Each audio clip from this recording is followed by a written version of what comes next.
time has come. You know, some of you didn't even know I knew about this movie, but I did, I have, I do, and I always will. Hashtag never forget. I'm speaking, of course, about the very first full-length feature film by the Kendrick Brothers, Flywheel. Now, I've always wanted to review this movie because obviously that would round out my Kendrick Brothers review series, but I've always also felt a little bad about reviewing it because, you know, it was made 14 years ago, so they were probably filming this movie on like a flip phone or something, and it was just a church making a movie. It wasn't a multi-million-dollar monstrosity like the Kendrick Brothers are making today. It was just a local church trying to make a film, you know? They're just having a little fun. So I was like, man, that is a little mean to just make fun of that a little bit, but I don't think I would ever forgive myself if I just left it hanging, you know? If I never reviewed this movie, I would probably hate myself forever, and some of you might feel the same about me, and I would not like that because that's all I want in this world is for you guys not to hate me. So I am going to do it. However, just keep in mind that I'm gonna cut this movie a little bit of slack. That doesn't mean that this episode isn't gonna have jokes, or it's not gonna be fun, or that I'm not gonna point out deep intellectual thoughts about the theological impact of the film, but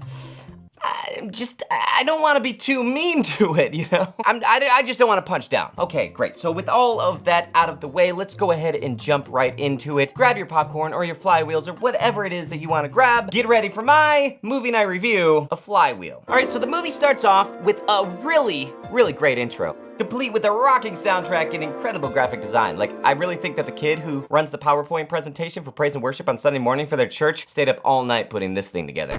Look, I'm being nice. I just sound sarcastic when I talk. It's just kind of, it's how my voice sounds. So I'm trying. Again, the movie is called Flywheel. I don't know if you guys caught that, you know, with all the flywheels flying around in the background.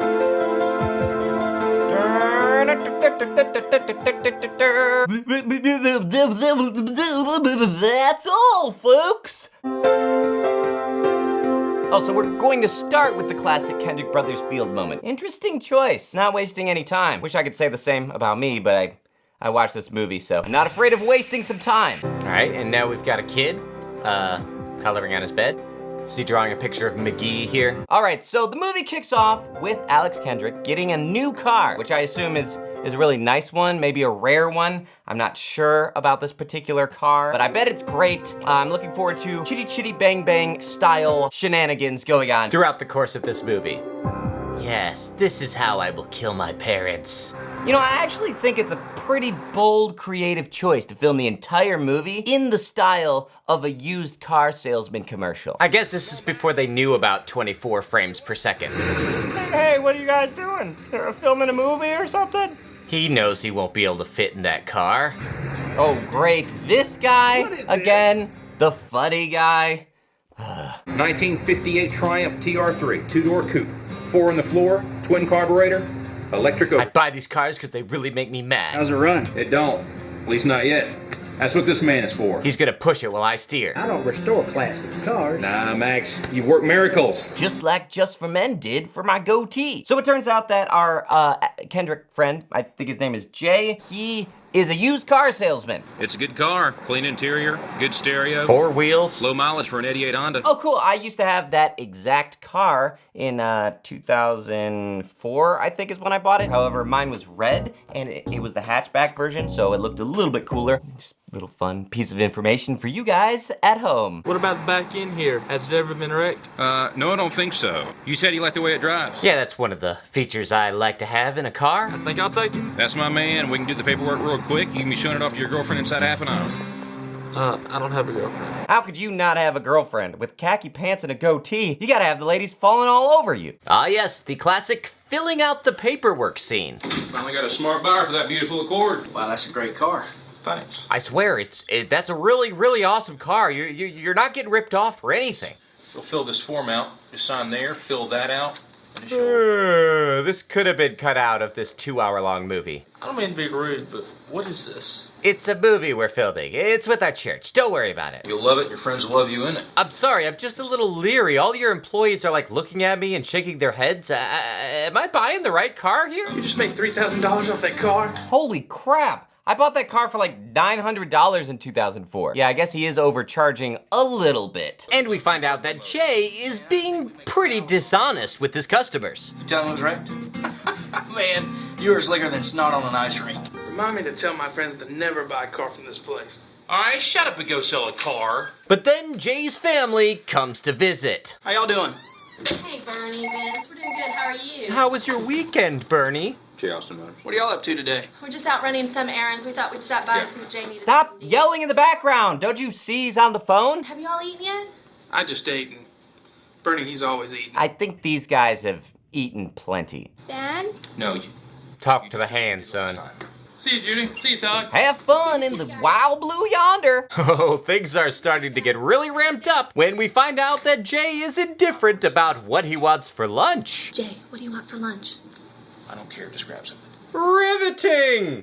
It doesn't matter, just make up something. So then Jay's son leaves the picture he was drawing in the opening credits for Jay. But Jay doesn't care, and in fact, does this with it.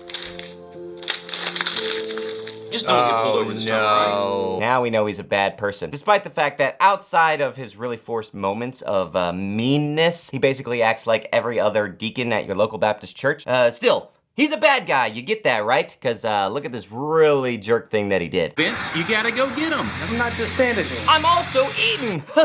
Every move I make is calculated. Well, don't calculate too much, all right? Wow, what an important scene. All right, after that we get this bringing lunch back to Dad's scene. Here's your lunch, Dad. We got you a chicken sandwich. Thought you were getting me a burger. Then his son makes a saddening discovery.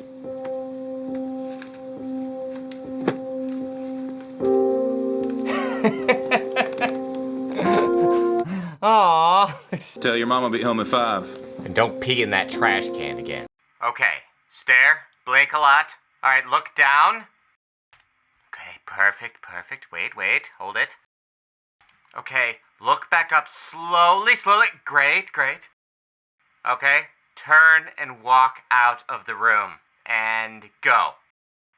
Oh, great, perfect. Wonderful. Okay, open the door. Yes! And cut! We got it! Well, later that day, Jay goes home, where we see that there might be a little trouble in paradise. I thought you were coming home at 5. I guess I'm late. Does it not bother you that you don't keep your word? Don't start, Judy. Later at dinner, we get a nice little nag fest from the wife. Did you sell any cars today? One. Which one? Black 88 Honda. The one that was wrecked? How much? Does it matter? I'm just asking. Well, you're asking with a really obnoxious tone. 6. 6,000? No, $6. Why do you care? It was worth 6,000 to the buyer. Did the buyer know it was wrecked? Why are you interrogating me? I'm a used car salesman. I sell cars. At dishonest prices. That's enough. Well, sensing the tension, Judy decides to change the topic to something a little less controversial. Are we going to church tomorrow? Are you serious right now? C3. P.O. Hey, look, your dad's on TV again. Yeah, I've seen it. So Alex Kendrick, or Jay, I guess, is starting to find out that his is really starting to take its toll on his family. Is it weird seeing him on TV? Not anymore. It used to be cool. You know, before I ran across the Say Goodnight Kevin YouTube channel and realized my dad was just making lame movies pandering to the Christian audience. So do you want to sell cars too? I don't know. And I don't really want to be like my dad. Sometimes he doesn't tell me something's wrong with the car and stuff. And he sells them anyway? Yeah. Aw, man, now he's gonna have to kill his son. The next day, we go to church, where Jay has a little conversation with the pastor. Getting ready to try to look for a car for my daughter. She's going off to college and wonder if I could come by and see you this week. I got some sharp cars in the lot right now. You come anytime you want to. Thank you Glad very to much. have you. Thank you. Sorry to step on your line there. Should we take it again? No? Oh, okay.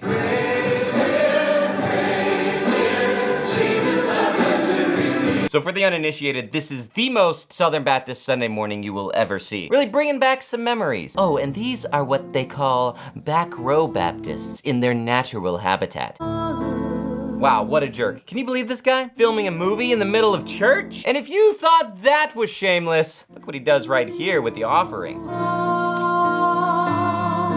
Please notice that nobody except his wife saw him do that, seeing as how they're, sitting on one of the very back rows. Like, what a weird thing to give a crap about. Oh yeah, sure, he ripped me off and sold me a really crappy car for a really high price, but like, I did see him put an envelope in the offering plate and I assumed that that was a really high number, so he's all right with me. Why bother? Now it's time for the steamy bedroom scene you've heard so much about. Your dad called tonight. Your dad cares about you very much. He's never wanted anything but the best for you. My dad is still disappointed in me and has been since I was 18 years old. Well, that's because you were stubborn, rebellious, and you never listened to him, Jay. If he gave me half the encouragement and support he gives Joey, things would be different. But your brother honored your father. Okay, we're gonna talk about something else. Maybe something that we both don't know all the information about already. When's the last time you did something with Todd? Wow, do you know how to talk about anything that isn't nagging at your husband? I spend time with him. Doing something worthwhile? Okay, why do you do that? Why do I do what? Oh my goodness.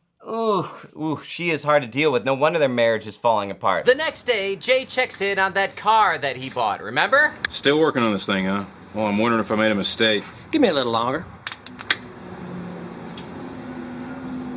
All right. Amazing! The music is indicating something. It's really funny these two fat guys trying to get out of the car. You look like two marshmallows trying to get out of a Hot Wheel. Good joke. Great joke. That's not funny, Sam. So in all fairness, sometime last year, I got to actually see the Kendrick Brothers, and they had like this Q&A here in Nashville, and so I went to it, and they were actually funny guys up on stage. They were making jokes and stuff, and so I asked them, like, have you guys ever thought about, you know, doing something like a comedy or going back to your roots and doing something that's a little more lighthearted and not so...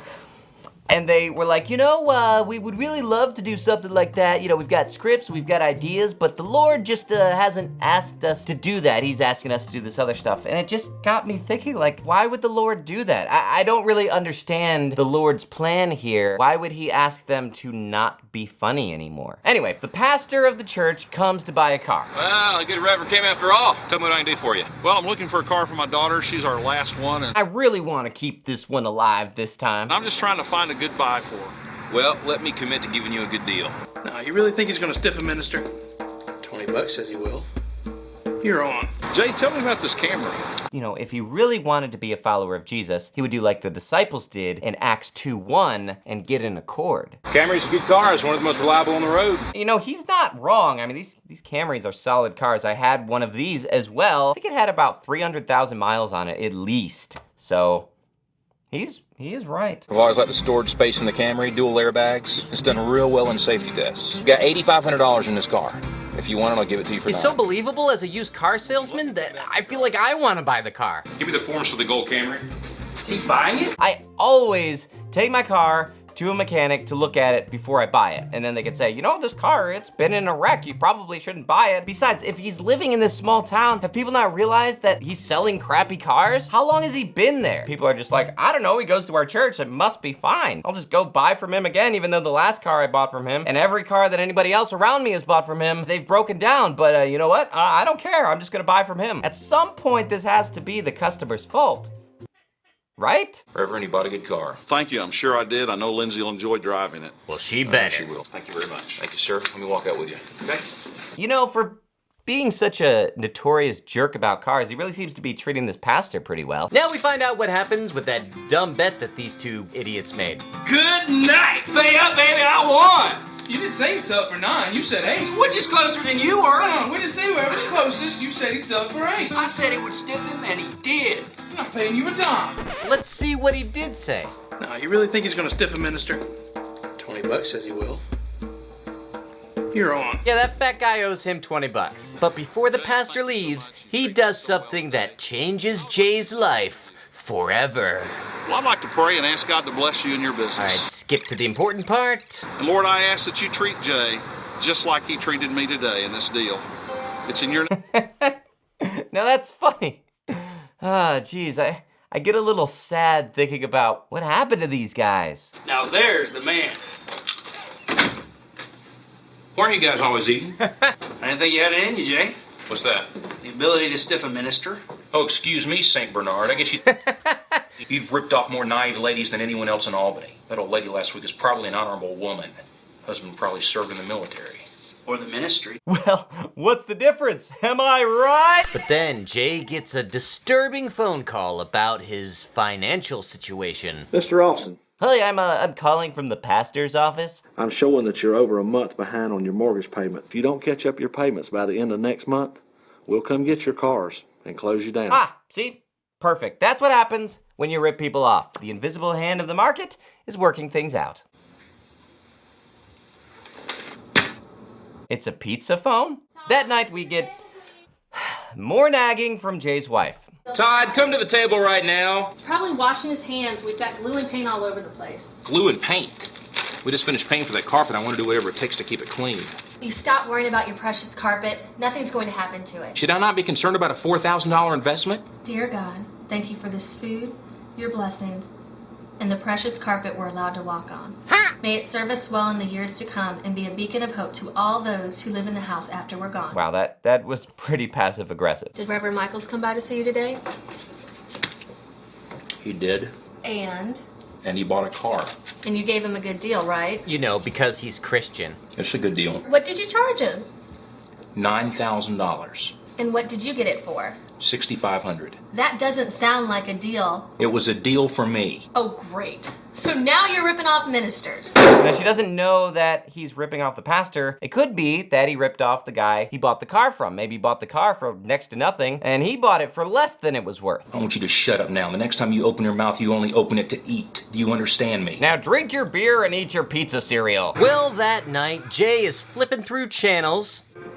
Wow, so many channels and none of them are good. This is the most realistic aspect of this movie. But then he stumbles on something he can't change the channel from. Your relationship with your wife and with your children is in the... This movie is starting to get a little preachy.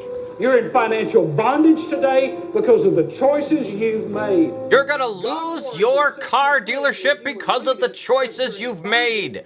Jay, Word of God. And the reason that many people that I'm talking to today are in bondage and in frustration and in defeat is because you don't really want to know what God says. No, it's just basic economics. If you keep selling bad cars that don't work, people will start buying cars from somewhere else. Sure, being a good Christian entails being an honest business person. But if you don't strive for excellence, or pleasing your customer, or giving the customer something that they want, something of value, you're eventually going to lose money. It may take a little bit of time for people to realize, oh, that guy, he sells crappy cars. But eventually, people will say, I think I'll go and buy from somebody down the street. And that concludes another episode of Kevin's Economic Soapbox! All right, so as you would expect in any Kendrick Brothers movie, Jay has his field moment, which actually doesn't take place in a field, but it's his finding Jesus moment. And the next day, he begins to, well,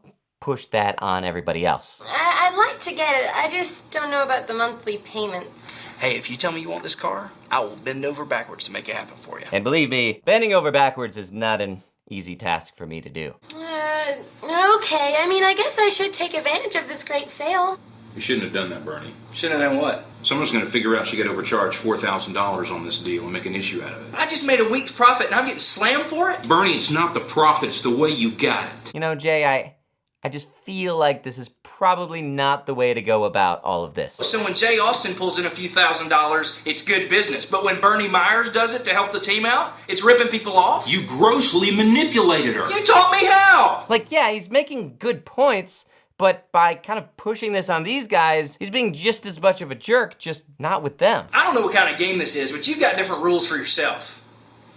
All right, that's it. We're not gonna talk about this now. I guess the scene's over or something. Distressed, Jay goes to talk to his neighbor Wilson. I mean, his mechanic Max. I keep thinking I got it figured out, but I keep being wrong. It's true for both of us. Maybe I should just shave the goatee instead of trying to fix it all the time. Is that car worth the time you're putting in it? I think the flywheel may be stripped. Tell me what a flywheel is. Explain the key metaphor for this movie. Let's get it over with. Without your flywheel, you're not going anywhere. I cannot remember the last time I felt like my life was going right. So I should pray for you. I don't know about that. I don't even like myself, Max. You know, this is a beautiful car. Still got a good engine. But until we get that piece that fixes the engine, it's not going anywhere. Mic drop! So Jay goes home and contemplates his life and begins to repent of his sins. No, don't cry into that expensive carpet. I'm sorry. You're apologizing to me? I am. Jay, are you dying? That was pretty good. What's wrong with me is that I have been living for myself. I have not been the husband I need to be. I have not been the father I need to be. I will love you. I will love Todd. And I will love our baby. Wow, well that was a great movie. Very sweet, not too long. Wait, it's not over, is it? Okay, all right. Well, we're gonna have a commercial break, and then we'll come back and finish this movie. Don't go away. Be right back. So with this new spiritual awakening, Jay continues to push his ideas on his employees. Oh, Jay's cracking the whip again. I think we better stop being lazy. I'd like to start by apologizing to each of you. From now on, we will be selling cars at honest prices. What does that mean? It means you get a fair commission off a fair sale. Who determines what fair means? The market is a pretty good way of determining what the going sale price is. That's why organizations like Kelley Blue Book exist to evaluate what the going rate of any given car is. It's really a beautiful thing. You should check it out. It's not complicated. You don't have to be a Christian to use it. I promise. Kevin's Economic Soapbox! What are you doing, Jay? I'm changing the way we operate. Oh, so we're supposed to accept your humble little apology while cutting our salaries in half? I'm not out to hurt your family, but I have every intention of running an honest business from now on. Why doesn't he switch him over to some sort of hourly or salary pay and then have bonuses on top of that? That way he could be a good business owner and a good employer. Like right now, he's just transferring who he's ripping off. Like he was originally ripping off the customer, now he's ripping off his employee. It doesn't make any sense. I guess whatever it takes to keep your wife off your back, you know. Do what you have to do. That's what I'm learning from this movie. I can make twice this right down the road at any of your competitors. Then go work for the competitors. That's the wonderful thing about not being a slave to your employer when they start being a jerk to you and not paying you what, you were being paid. Just go work for someone else. Either you're going to allow us to keep the same commission on every car we sell, or you're going to raise our salaries to make up the difference. No. Well, you just got one less salesman. Good for him. Good for this guy. Jay, if you were a good business person and you could make more money, then you could pay those people better. But if they're really good, then they get to go work for someone else. Just because you had a great come to Jesus moment, Jay, doesn't mean that you get to go through life not suffering the consequences and ramifications for the actions that you had just the other day. Sam? I told you those were strange white boys. It's always about a race for you, isn't it, man? Come on, nobody else brought it up. And then we see who the real bad guys are in this situation. I left Bernie with a little parting gift. I hooked his brake pedal to his horn. No, you didn't. What? That's vandalism. Man, Jay, you guys are headed for a lawsuit for sure. And if you thought that bit was hilarious, check out this one that had to have everyone rolling out of the pews when they first played this for their church that one Sunday morning at Sherwood Baptist Church. Sam, we'll make you a car salesman. I'm not a car salesman. I'll give you a raise. And then again, might be a pretty good car salesman. I know you've all been on the edge of your seat, so yep. He got that flywheel he's been needing. That's the real thing. Then Jay gets an unexpected visitor. Dad? Jay? Hello, Jay. What are you doing here? What are you doing here? I got a call from Judy this morning. And you've even decided to make Jesus Lord of your life. Yes, sir. Did you really mean that? Yes, sir. Then I'm gonna have to put you down. I came to encourage you and to tell you how proud I am of you. Lord, I thank you for my son, Jay. Okay, we get the idea. In Jesus' name, amen. Now that Jay has spent some time with his father, he decides, oh right, I'm also a father. Maybe I should do some of that. Why are you reading about that? It's for my science project. What? I didn't know Georgia Public Schools were teaching you kids about science now. What is this? A volcano for ants? When did you do this? I've been working on it for a few days. Mom helped me. I could sell this thing on eBay for twice what it costs to build. It's incredible. All right, chill out, Jay. It's not a real volcano. I bow down and worship you, son. I don't think that I have been a very good dad to you. Yeah, I don't think so either. I have asked God to help me do better. I'd like to hang out with you a little bit more. You really need God's help just to hang out with me? Will you be able to handle the lot without more help? I can't afford more help. So unless there's some hard-working guy out there willing to work for peanuts, we're on our own. Why don't you ask God for someone like that? Look, all you gotta do is ask God for some poor sucker to walk through the door that you could pay next to nothing. Your wife doesn't mind that type of cheapskatery for some reason. But who would do that? But in true sitcom fashion, you guessed it, some sucker walks through the door the very next day looking for a job. All right, yeah, I'm just wondering if you noticed how unwhite balanced it is outside? Jay, well, he can smell it a mile away and is more than happy to take advantage of this poor soul. Oh, hi, I'm Kevin Cantrell. Hello, Kevin Cantrell. What can I do for you? Well, you can pronounce my name right for starters. I've always wanted to see how I do at sales. You can pay me minimum wage. Come on, I want to sell a car so bad I can taste it. Well, don't be tasting our cars. Here's my resume and references. I'm available anytime you can schedule me. Minimum wage. So he does hire him, and we get this nice long montage of Jay and Kevin parking cars. It's pretty amazing, but I have to skip over it. If you want to see it, well, go rent the movie for yourself. That's right, you can't say that I never encouraged you to go watch the movie for yourself. Go check that thing out. All right. So, how long you been here? I've been here about 2 years. You've been sitting on that pole for 2 years? You don't seem to be getting as much as you could out of some of these. If I sold one for a little more, could I keep the rest as commission? I'm gonna stick to the fair market value. You can get away with pushing a little bit. Wow, what's the deal with this guy? He really wants to rip people off. I just don't want any more regrets. I'm sticking to the highest standard I can. You treat people right, I'll come back to you. You're dying to drive that car, aren't you? Why don't you take off? I can lock up. Well, all right, but don't go tasting the cars while I'm gone. Okay, if you have any questions, you ask Sam, all right? Ask Samurai? I'll be fine. The way you said that makes me feel like you won't be fine. Okay, 5 weeks later then. Bowers Auto World! Check out this 02 Yukon for just $25,995. It's phenomenal! I'm having a lot of fun, having a lot of laughs with this one. Working here's been a little bit, different than what I expected. What'd you expect? I guess I halfway expected you to be a little bit more strategic with the way you sell cars. I mean, the way you've only been paying me minimum wage, I kind of figured you were a real stickler. But now I see you just kind of suck at running a business and probably deserve whatever's coming to you. Well, you're not a bad guy, and I'm glad I met you. Well, I'm grateful for your approval. Drop us a line sometime. I will. J. Austin Motors. Hello, Mr. McDonald, how are you? Yes, Ronald, I understand. Yes, I believe in magic, but please, when you come over, don't wear those big red shoes, because they kind of mess up the carpet. $12,000 is a good start, Mr. Austin. That's about a third of what you owe. Is it just me, or is it every time they say Mr. Austin, it sounds like they're saying Mr. Awesome? You're behind with your floor plan, your mortgage, your checking account's overdrawn, and your insurance is fixing to lapse. I'm gonna have to break your kneecaps. I mean, come on, 2 years and your business is already failing? You should probably get into some new vocation. Have you thought about football coaching? We didn't sell cars like we normally do this time of year. That's why I'm behind. Yes, I'm aware of how a business works. But unless you have the money by Friday, I'll have to come get your cars. Max, I never thought I'd be saying this. We might not have a lot next week. Not sure what I'm gonna do. Well, I'm going fishing. I kind of saw this coming. Well, I gave this lot to the Lord. Yeah, I guess the Lord, he hasn't been making his payments. I don't know. What can you do? Let's see what the Lord does. I wish I had more faith. Or more money. You know, one kind of supplements the other. You're not thinking about getting another emergency loan, are you?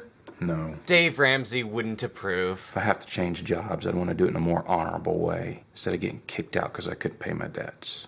All you have to do is be still. No, I think it's kind of the opposite. All you have to do is be productive. Well, Jay's newfound honesty and kindness really starts to soften him up. Here to give the car back. I'm so far behind on payments. Mary, you only owe $1,265. So this girl comes in and she tells her little sob story. My son, he's sick and we're going back and forth to the doctor in Atlanta and I don't know what else to do. I don't know what we're gonna do. I believe you, and I just pray that God helps you through what you're going through. The car is yours. You're paid in full.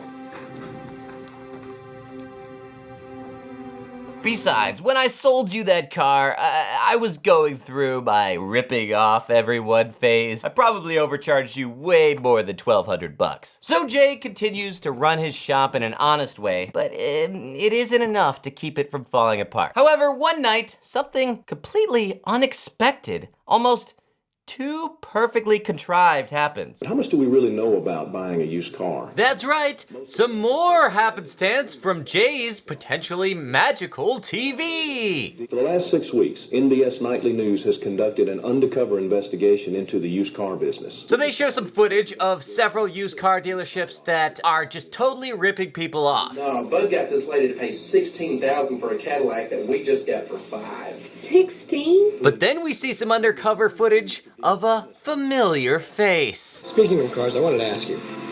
You don't seem to give me all the... What the... If I sold them for a little more, do you think I could keep the rest as commission?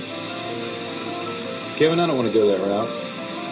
I'd rather charge what we feel good about being charged. No way. We'll stick to fair market value. So, it turns out that the kid that was working minimum wage for Jay was actually an undercover reporter who pulls a total James O'Keefe on Jay. Fortunately, the story was just about how he was ripping off customers and not about how he was ripping off employees, so he looks really good in this situation.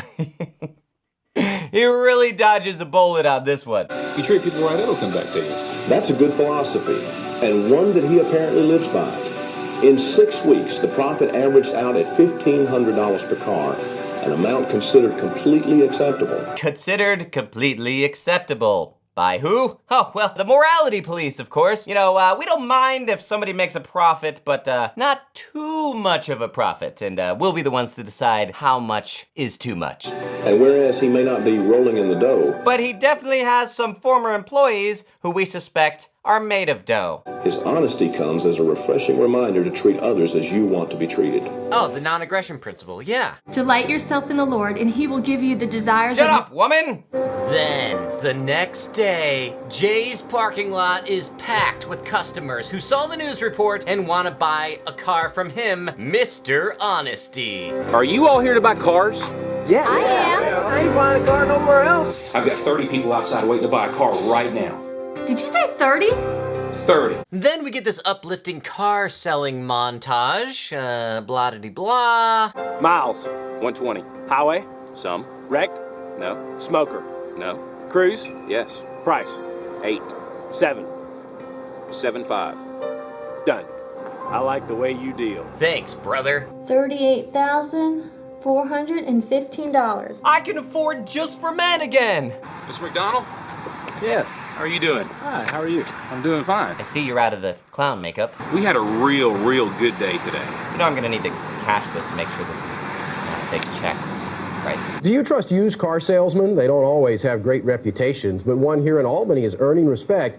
A national news organization recently... That was a national news organization? That's right, I'm in this weird upside-down world where that guy works for the national news, yet I'm stuck here in the local news. Back to you, Jay. The rush to buy cars came after a news story ran which highlighted the honest business performed by Jay Austin, who says it was an answer to prayer. You know, I feel like his scheme is still a little bit dishonest. I mean, he didn't tell the news people that he'd been ripping off everybody all this time as long as he'd been in business, and just happened to turn over a new leaf the week that the cameras were rolling, which means that, you know, all those people coming there to buy new cars are doing it because they're impressed with him, but they don't really know the real him. Don't you think it would be prudent for him to say, well, actually, you guys think that I'm really great and I don't rip people off, but I kind of have this history. Movie is acting like, oh, now he's not lying to people, but he is kind of lying to people, right? So what did your dad say? He said this isn't how you're supposed to lay on furniture. Anyway, because of all the money that Jay is now making from his newfound God-approved dishonesty, he decides to go around and make things right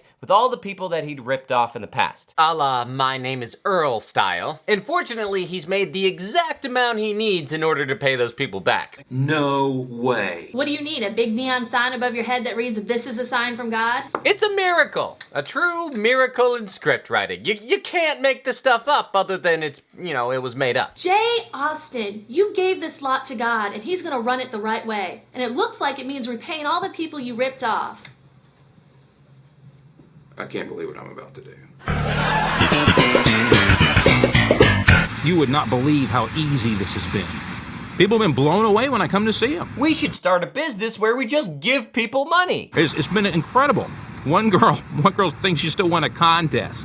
But not everybody is so happy. Just look at this lady. She's funny. You cheated me. I'm sorry. Get out of here and go get right with God before I get you right with him. Bye. Oh, sweet Jesus, $1,200. So she threw you out. Okay, so as I suspected, Jay's past finally catches up to him when he's ambushed by this live reporter. Ben, we are live at J. Austin Motors in Albany, where things have been very busy ever since that story broke on national news about their honesty policy. And you've always run your business honestly? What is she doing? He even tried to teach us how to rip people off. And that's why I left, because of his lack of integrity. What? You snake! I admit I used to be dishonest, but I have had a dramatic change in my life. Why should the public believe you now? I'm not sure how to answer that question. Jay, why don't you tell them that you're actually currently on a campaign to pay everybody back? That seems like a decent way to generate some goodwill, you know? Is it because it's prideful or something? Like, wasn't your problem before that you lied? So now your lack of pride is leading you to lie. I'm sorry if I caught you off guard, Mr. Austin, but it is my job to report all the facts. Let's pack up, go. We gotta get back to the studio. Lord, I'm angry. And a little hungry. I know I deserve this. Would you help me, please? I cannot defend myself. I wonder if those customers that he paid back might come to his defense. I don't know, just a guess. Then everybody begins to pray in the most awkward of positions. Excuse me, Miss Bell. I saw your report, and I know you're just doing your job. But you need to know that ain't the whole story.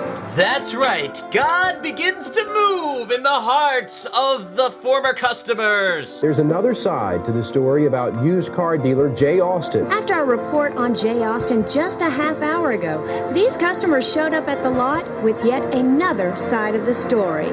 He said he overcharged me, and he gave me back $1,200. He gave me back $2,000 and apologized too. He gave me $1,500 back, and I'm so grateful for that. He gave us back $1,000. Uh-huh. Thank you, Lord. He said he wanted his life to be pleasing to the Lord, and I believe him. Now I have rebuked you. I have defended you. Now it's time for you to stand up and be a godly man worth defending. May God bless you. Yes, yes. Oh, yes, Lord. Oh, no. I'm Hillary Bell reporting live from J. Austin Motors in Albany. There happens to be nothing left to talk about in the news except Jay. That's right, all Jay news all the time. Oh great, he's gonna overhear them talking about how they're gonna fire him as a football coach. Well, I have many favorite superheroes that I would like to be. My real-life hero is my dad. He's not perfect and sometimes he makes mistakes, but he says he's sorry. Like when he beats me and my mom, he always says he's sorry and that he'll never do it again. Even though he doesn't have special powers or anything, he is still my favorite hero. So that's who I want to be on. Then it ends with Jay and his son going for a little ride in the car with the new Flywheel. It's pretty great. It caps off the movie real nicely because the name of the movie's Flywheel. So get 'em going good. It's George and son chop off riding in the car. Hey, whoa, keep your hands on the steering wheel. All right, well, there you have it, ladies and gentlemen, Flywheel. And, it's pretty bad. You know, even for a low-budget Christian movie, it's not great. I mean, I will give it that I did laugh more watching this than any other Kendrick Brothers movie that I have seen yet. Like, there was some real, genuine, intending to be funny moments that, you know, were decently funny. It was cute. It was a cute movie. It was sweet that this church got together and made this movie. It was way too long, though. Why? Why was it so long? The biggest thing that I have The biggest problem that I have is they take like basic general economic ideas and then they attribute those like positive economic results to God. And the problem that comes out of that is it really borders on this prosperity gospel idea. As with most of the Kendrick Brothers movies, everything's going bad and then an event happens and then everything's going good. But just like with the business, just because you're being an honest businessman, that's not the only determining factor when it comes to the success of the business. There are so many other factors like market demand, overhead, you're scaling up too fast or too slow, or unexpected expenses, new competition. Starting a business is a super risky thing. In the same way, there's no promise that being a decent person means you're gonna have good things happen to you. Sometimes things still go bad. Though, obviously, being a good person can up your chances of things going better for you, just like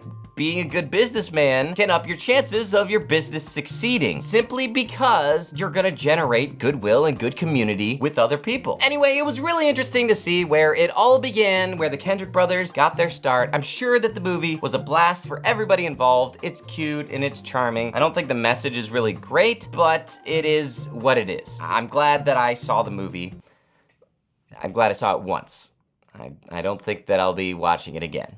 So check out my Patreon for all kinds of fun stuff. It's a great little community, and the community's growing. We've got over 100 people there. Some of those people who have joined in the fun happen to be Matt Clark, Brennan Neely, Tyler Minix, and Jonathan Duffy. So if you want to be like those people, please come hang out with us. We have a live stream hangout every month, and it's just a blast. If you like this show and you want to see it keep going, then you can pledge over there and you can be a part of the community. That's all I gotta say. I'm Kevin, holding Christian movies up to the same standard as other films. I'll talk to you guys later. Good night. My dad is still disappointed in me and has been since I was 18 years old.